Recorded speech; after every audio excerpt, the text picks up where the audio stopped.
वंचित बहुजन आघाड़ी प्रदेश सचिव राजेंद्र पातोड़े ने सुरेश धस पर संविधान अवहेलना और सोमनाथ सूर्यवंशी हत्या मामले में आरोपी बनाने की मांग की है।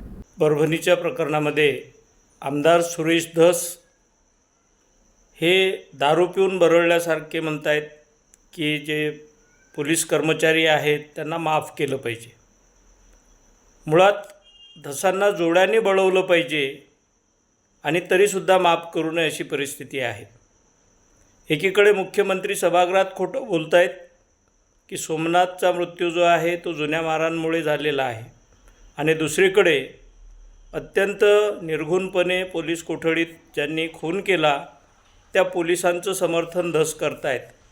त्यामुळे धसांना मानसोपचाराची गरज आहे असं आम्ही मानतो आणि या प्रकरणामध्ये पोलिसांच्या बरोबर सुरेश धस यांनासुद्धा सहआरोपी केलं पाहिजे, कारण आरोपींचं समर्थन करणे, त्यांना अशा पद्धतीने पाठबळ देणे हा सुद्धा गुन्हा आहे। आणि म्हणून आम्ही वंचित बहुजन युवा आघाडीच्या वतीने ही मागणी करतो की सुरेश धसांना परभणी दंगलीच्या प्रकरणामध्ये, विटंबनेच्या प्रकरणामध्ये आणि त्याचबरोबर महिला पुरुषांना आणि कार्यकर्त्यांना मारहाण करणे आणि सोबतच सोमनाथ सूर्यवंशीच्या खुनाच्या प्रकरणामध्ये सहआरोपी केलं पाहिजे।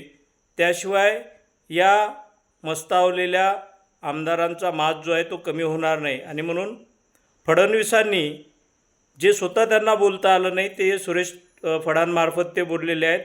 आम्ही वंचित बहुजन आघाडीच्या वतीने निषेध करतो।